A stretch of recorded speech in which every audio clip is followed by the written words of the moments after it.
California's sunbaked beaches and Mediterranean climate have made it seem like a dream come true to anyone who saw it. For centuries, people traveled from across the entire world to the state, hoping to build a new life. With Hollywood pictures romanticizing life in California, its beautiful nature, and all the money circulating there makes it seem like a paradise on earth. But today, everything seems to be changing in California. California is paradise. You have to work really, really hard to ruin paradise, but we did it once and they're doing it again in California. They did it in the Garden of Eden and now they're doing it in California. And unfortunately, what used to be paradise on earth has now become... Is it so much California, or is it the state, or is it the cities? Because certain cities can make laws, right? And change laws based on anything, right? Like, say if that city has a jail or a prison, they could change certain laws to make certain people not go to jail or prison, right? A living nightmare for most who live there. California's largest cities have been decimated by economic chaos, an explosion in crime, and a rapidly growing homeless population. So if you want to pay $2,500 to $3,000 a month in rent for a tiny one-bed, all while surrounded by crime and poverty, then Los Angeles or San Francisco could be the right city for you. It's a tragedy how far California has fallen. Its cities were always a little rough around the edges. Any large city in the US is. But 10 years ago, a controversial change to state laws pushed California off the edge, and that was called Proposition 47, and it came into effect in late 2014, and since then, the entire state seems to have been plunged down into this dystopian vision. Now, the changes it made were relatively simple. Lots of crimes that used to be felonies were recategorized into misdemeanors. In the US, a felony is a charge for a serious crime which often leads to jail time, while a misdemeanor is less serious, more like a parking ticket. Aren't certain crimes felonies because of the seriousness of it? So by making something that's a felony a misdemeanor, do you think you encourage more people to commit that crime? Even though the recategorization could have been in good faith to say that some of these people who are committing check fraud and forgery and manufacturing of pharmaceuticals, maybe it's not that bad. Recategorized into misdemeanors. In the US, a felony is a charge for a serious crime which often leads to jail time, while a misdemeanor is less serious, more like a parking ticket. The most important crimes that got downgraded were theft, shoplifting, and fraud. If the value of whatever was stolen or defrauded was under $950, then the most you could expect to see was a fine. It also decriminalized the use and possession of hard drugs. If you got caught with any amount worth under the $950 cutoff, then it was barely worth it for the police to even take notice. It might seem obvious now how bad of an idea this was, but there was a vision behind it. The lawmakers who pushed it through said it was designed to ease the pressure of police. By changing the focus of government away from punishment and towards rehabilitation and education, they thought they could tackle the root causes of the state's problems, which sounds great on paper. With fewer people to arrest and imprison, money could then be diverted away from the police and towards better things like schools or care for the homeless. Of course, when the law actually came into effect, this wasn't even close to what ended up happening. One of the most obvious and destructive effects has been the rise of serial shoplifting in California. It didn't take long for criminals to realize they could pretty much take what they wanted from shops. As long as each hit didn't add up to the $950 felony amount, they could get off scot-free, and there was nothing anyone could do about it. Now, these were still technically crimes, but they just weren't really punished anymore. The police had been made powerless to intervene through underfunding and more hoops to jump through before a conviction. It meant that shoplifters could only get in trouble if a security guard caught and detained them, often waiting hours for the police to show up. When they did, the guard would then have to go to court on his own time and provide evidence that proved the crime. Then and only then would the shoplifter get punished, but because it was now a misdemeanor, it usually just resulted in a fine of around $1,000. It's hard to say how many of these fines themselves were even enforced. The homeless people who committed the offenses are hard to track down, and then you'd have to somehow get the money from them, which is pretty hard considering they'd almost certainly spent it already. This is what caused those infamous videos of people shamelessly looting stores in broad broad daylight, while powerless customers and shopkeepers watched helplessly. And it's made it so that California is now the top state in the country for retail theft, even despite the fact that most shoplifting goes unreported. It's mainly because there really isn't any point in even making the phone call anymore. Small businesses.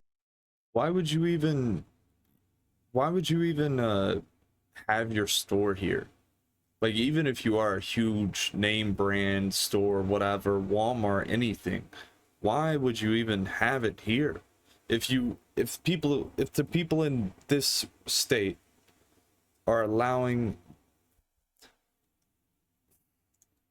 it just doesn't make sense. This has been hit the I don't even have to fucking draw it out, although I will if I need to. hardest by this. They've tried to come up with ways to stop it, of course. Most shops in places like San Francisco or San Diego now keep most of their products behind protective glass, but even treating all customers like criminals hasn't really worked. 75% of small businesses lose between $500 to $2,500 in products every single month because of this epidemic of theft. There have been casualties across the state, but one example comes from Clement Street, a road in San Francisco that used to support tons of shops and small businesses. Unfortunately, they've been dealing with multiple break-ins and No! Please! Yo, they animated this more. thefts as well as shoplifting, which are pushing them further towards bankruptcy. In an interview with local TV news, one of the business owners told reporters that, quote, "We just want to do our business peacefully and we want to feel safe when we're doing it, because running the business is already hard and we don't need something like this to add on top of it." But before we continue, I want to tell you about our video sponsor. Have you heard that the flavored air category is quickly becoming the leading alternative to vaping and smoking? It's a whole new movement towards better habits led by today's sponsor, Fume. They're an award-winning flavored air device that's paving the way for healthier alternatives. And just so we're clear, Fume is not a vape. There is no nicotine, no vapor, and it's completely non-addictive. Another highlight made to fidget with, featuring magnets and airflow dial and satisfying snaps that really helps calm anxiety and keeps your hands busy. It's so satisfying just clicking it. And the best part, there are no batteries required, so you can use it anywhere, anytime without ever having to worry about smoke or vapor. If you're curious, I recommend starting with the crisp mint or orange vanilla flavors. They're my personal favorites. The flavor is subtle and refreshing, and it's just a great way to move away from old habits without feeling like you're really missing out. That's why Fume has served over 300,000 customers, and you can be the next success story. For a limited time, use my code MOON to get your free topper that's the perfect accessory to your Fume device. You just slip it onto the mouthpiece for a softer, warmer feel. It's chewable for those who love to fidget, and it's reusable. So head to tryfume.com, that's tryfum.com, and use code MOON or scan the QR code on screen to get your free Fume topper when you order your journey pack today. It brings us to another issue that comes from Proposition 47, a steep rise in more organized smash and grab heists. Gangs of criminals will often target entire high streets in one night, breaking into the shops one by one and taking whatever valuables they can find. It can only add to the massive pressure being felt by small businesses across California. Lots of them have been pushed to their breaking points or forced to close down. Cafe International, which has survived for 35 years in San Francisco, was forced to temporarily close in 2021 to deal with the damages. In a social media post, the owner blamed it on the massive rise in shoplifting and petty crime. Do this. Don't have your businesses be put in these cities that are doing this shit. I promise you it'll be cut out. Like, there are other ways to go about this. I know what they want. They want just more funding to be allocated to things, resources, right? And it's probably some money went into some other people's pockets, but most of the people want it to be allocated towards more school funding. Let's get better pay for the teachers. Let's get some better teachers in there to teach these kids so they don't go out and steal anyway, right? So I understand that, but this is just not working. Crime, as well as multiple break-ins, and thankfully it did manage to survive despite the continued assaults, but other businesses haven't been so lucky. Large retail chains like Target or Nordstrom have had to close a bunch of their stores in LA and San Francisco because of this. It's this atmosphere of fear and apathy from the government that led California down this sorry road. The majority of the crimes have come from a small group of repeat offenders, but police have been prevented from actually cracking down on them. The proposition is now widely condemned by California's people, the majority supporting harsher punishments because of this spree of crime. The question still remains, where did all of the money go? If Proposition 47 was meant to free up resources to solve these problems, And now once you actually, let's say, okay, now we're going to let the police get back in charge. You know, we're going to let them arrest these violent offenders. Oh, well, now they're violent.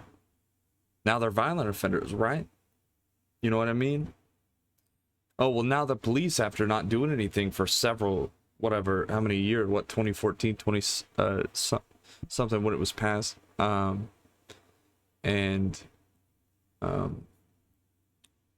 the police are going to get back out there and then do shit work. Now, I don't mean shit work, but they're just not going to be trained. Because now you've took funding away from the police department. And now you're going to have more criminals out there who think it's okay to do things. So now you're going to have more encounters, which leads to... I mean, what did that end up looking like? See it play Part out. of the plan was to put more money into California's homeless problem, which was only getting worse in 2014 when it passed. Looking at the state of things now though, it clearly hasn't worked. Over a quarter of the homeless population in the entire US live in California. There's around 180,000 of them, and that's only counting the people we know about. Between 2007... What is this? It's like a homeless encampment?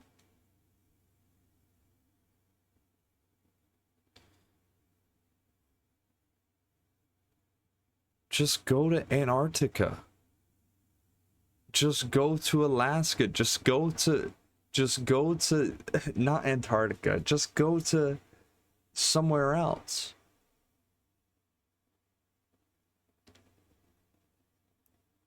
Go somewhere else. This is crazy. Can they not say that? Can they not say, hey, we can't, guys, go somewhere else? There's money to be made somewhere else.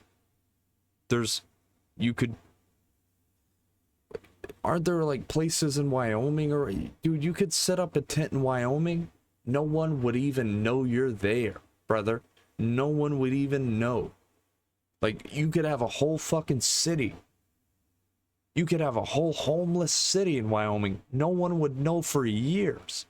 we know about. Between 2007 and 2022, the number of homeless went up by over 30%. In just the year after that, it went up by another 5.7%. But why is it getting so much worse in California compared to other states? Homelessness and substance abuse go hand in hand. You can't understand one without factoring in the other. On the one hand, using hard drugs like amphetamines or opiates often can very easily lead people towards homelessness. It's the final stop in a tragic journey, the very bottom of the pit. A lot of the time though, it works the other way. People become homeless because of other reasons, but then they start using as a coping mechanism. It doesn't matter how it starts though, frequent use and addiction keeps people on the streets. It traps them in a cycle of using up everything they have to make sure they can get the next dose. By pretty much decriminalizing both drug possession and theft, while drug legalization is a good thing towards liberty, and it generally makes a lot of sense, Proposition 47 almost makes it so that open drug use on the streets is now normalized, and it makes it that much easier for people to get trapped in the spiral. First, there's shoplifting and petty theft, which we've already talked about. Now that it isn't really punished, addicts always have a way to make enough money to get their next hit. With drug possession effectively decriminalized as well, there really isn't any need to hide it anymore. The cops don't have the time, the resources, or the permission to deal with it, so people buy, sell, and use drugs in public.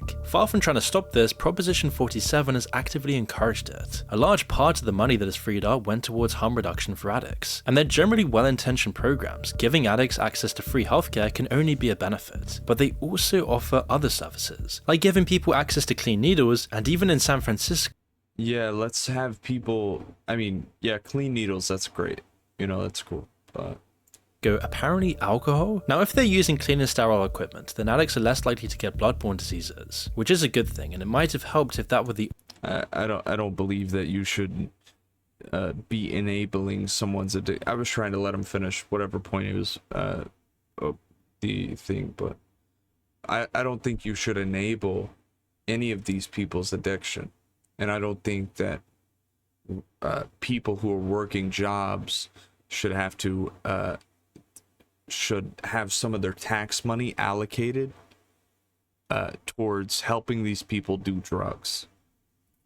only dangers of drug use. But the kinds of opiates that we see today on the streets are so potent and harmful, it doesn't really matter. They'll often just kill people far quicker than the disease ever could. But it's also meant that any addict has everything they need to keep using, all completely for free. They have everything they need, and the police aren't putting them into mandatory rehab programs either like they used to. And the results have been tragic to say the least. In the years after Proposition 47 was introduced, overdose deaths exploded in San Francisco, rising from around 100 a year to over 500. There are other factors at play here, like the increased potency of the drugs themselves, but it's undeniable that Proposition 47 hasn't played a major role. In New York, for example, overdose deaths have increased, but only by around half the rate. We just haven't seen the same spike in other cities across the country. The last nail in the coffin is the ratio of homeless people that aren't living in some kind of shelter. Around 70% of California's homeless population live outside of shelters, far more than any other parts of the country. First, there's the problem of who they let in. Lots of the money that went towards shelters really aren't suitable for most homeless people. They often have strict rules banning drug use and pets, which already blocks a massive part of the homeless population from using them. California's near-perfect climate actually makes things worse in this case as well. In New York, around only 5% of the homeless population actually sleeps on the streets. For a large part of the year, it's just too cold to survive outside with just a sleeping bag or a tent. But that's not true in places like Los Angeles. Then there's the fact that addicts have most of their needs provided for anyway, and the police really don't interfere. So why not set up your tent on the main high street? The result of all of this has been tent cities and open-air drug markets that we see on the streets of California today. And they've simply made these cities far worse places to live in. In their estimation, 85 to 90% of the police calls for service deal with the homeless in some fashion. Most of these crimes are committed by mentally ill or drugged up homeless people rather than some group of organized criminals, which is something you see a lot in LAPD jurisdiction. Even though there are plenty of facilities aimed at helping these people, the harsh reality is that most transients are either suffering from severe mental illness or drug use. They then went on to say that it's not an easy fix, and ultimately it needs to be handled on a much bigger level if we're ever going to see any progress. Take the Hollywood Walk of Fame. It used to be one of the biggest tourism landmarks in the state. Now, most people avoid it. It's known as being a dangerous area, especially according to locals who already know what's going on there. I'm living somewhere where I don't feel safe taking my mom for a walk. I don't feel safe sending my nieces to the store if they came to visit me. The homeless encampments nearby make it a hostile environment. Even the smell is apparently awful. The crime though is the worst part. Assaults, stabbings and murders are much more common now. Each bad experience that someone has chips away at California's reputation. What, you go up to 15 homeless people's tents? You think it's not gonna smell bad? Obviously it's gonna smell bad. Now, people do still come to see Hollywood today, but it's hard to say how long they'll keep coming with families if it continues to stay this way. Even just recently, Graham Stephan released a video about Santa Monica, showing how many shops are closing down and how crime is through the roof there. Which means theoretically you could walk into a store, steal up to $950 of the goods, and then walk out without really any fear of consequence. Especially when most employees are told not to get involved. By the time the police do show up, the suspect is long gone, and a lot of the cases honestly just aren't heavily prosecuted. This is supposed to be one of the nicest places in Los Angeles. Now, local governments across California have tried to deal with this, moving the tent cities around or trying to uproot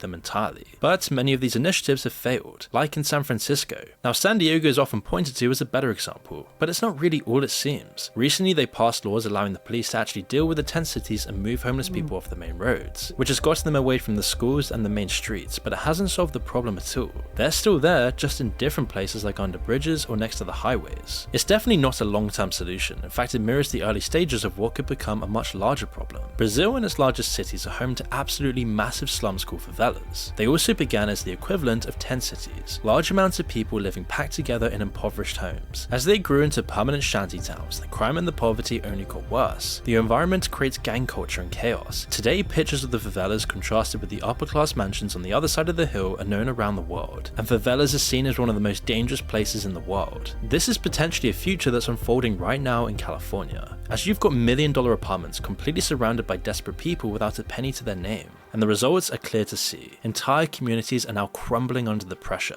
Issues like homelessness can seem so complicated that you can't get your head around them. But one pretty simple reason it's getting worse in California is how expensive the alternative has become. Each time the rent goes up, which has been happening every year since 2011, it puts more families out on the streets. LA and California's other large cities are now some of the most expensive in the world, especially when it comes to housing. If you're living in some parts of California earning the minimum wage, you'd need to work the equivalent of 3 full-time jobs just to scrape by. It means that a lot of people working essential jobs which society couldn't function without are now being forced out of the system. It's completely unsustainable. But why has it gotten so bad?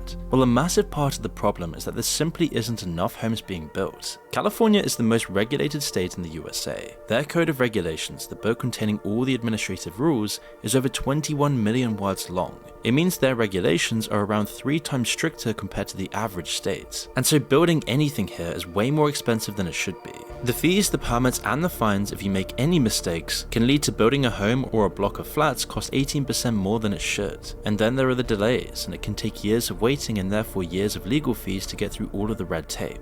With all of these extra costs, it makes it far riskier for construction companies to actually build anything in the state. You can easily go bankrupt waiting for your permits to come through. They could go pretty much anywhere else in the country and make more money in a much shorter time. Proposition 47 was meant to help with this in a roundabout way. The money they took from the police was meant to build more shelters and housing to go towards solving the homeless problem, and it would go some of the way towards relieving the state's massive housing shortage. But a state audit in April showed how ineffective they've really been. It was revealed that despite throwing billions of dollars at the problem, the state of California rarely kept track of where the money was actually going or if it was actually helping. It's a statewide problem. They spent $24 billion on programs to solve homelessness between 2018 and 2023. In the same period, the homeless population swelled by 30,000 more people. And it's really...